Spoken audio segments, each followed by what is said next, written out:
મારા ગુજરાતમાં અત્યારે બધું જ ચાલે છે. ભ્રષ્ટાચાર પણ ચાલે છે, નકલીની ભરમાર પણ ચાલે છે, દીકરીનું રાત્રે સરઘસ પણ કાઢવામાં આવે છે અને એમની સાથે લોક સાહિત્યકારોના મોરે મોરા પણ ચાલે છે અને ગાદી માટે સાધુ સંતો ઝઘડે પણ છે.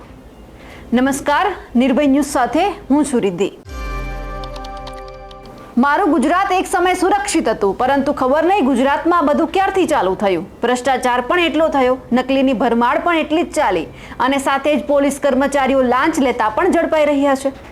એક પછી એક લોક સાહિત્યકાર છે, એકબીજા ઉપર આંગળી ચીંધી રહ્યા છે, બાખડી રહ્યા છે.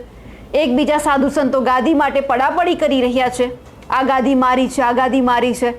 એમની સાથે દીકરીઓનું સરઘસ કાઢવામાં આવે છે. દુષ્કર્મની ઘટનાઓ અનેક બને છે, તેમ છતાં ન્યાય નથી મળતો. ન્યાય મેળવવા માટે હાઈકોર્ટ સુધી જવું પડે છે, હાઈકોર્ટના દરવાજા ખખડાવવા પડે છે, તેમ છતાં ન્યાય નથી મળતો. અને આ બધું જ તો ચાલે છે મારા ગુજરાતમાં.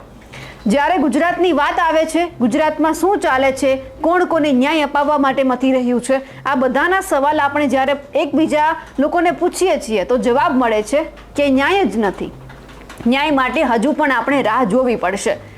આવી જ રીતે એક ખાનગી ટીવી ચેનલના એક જે પત્રકાર છે અજીત ગઢવી, તેમણે એક સરસ મજાની પંક્તિ રજૂ કરી છે અને પંક્તિમાં અત્યાર સુધી આપણા ગુજરાતમાં, મારા ગુજરાતમાં, તમારા ગુજરાતમાં શું ચાલી રહ્યું છે તેમનું એક ખૂબ જ સરસ વર્ણન કર્યું છે.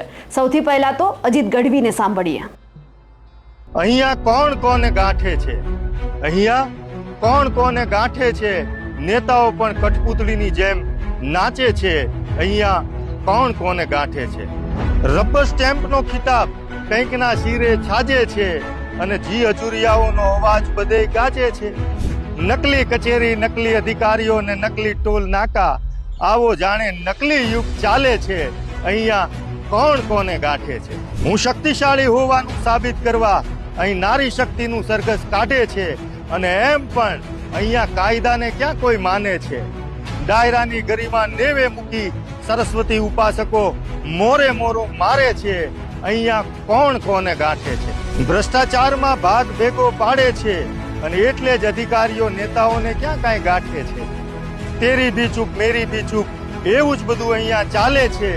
અહીંયા કોણ કોને ગાંઠે છે. મોંઘવારી, બેકારી, લાચારીને લઈ ખેડૂત અને યુવાન ગળે ફાંસો બાંધે છે અને માસૂમ બાળાઓ પર બળાત્કારની ઘટનાઓ હૃદયમાં વાગે છે.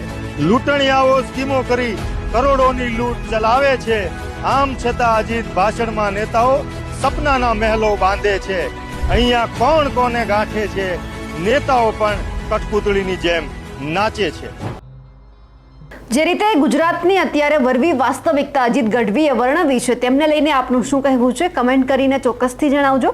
સાથે જ અમારી નિર્ભય ન્યૂઝ ચેનલને લાઇક, શેર અને સબસ્ક્રાઇબ કરવાનું ભૂલશો નહીં. નમસ્કાર.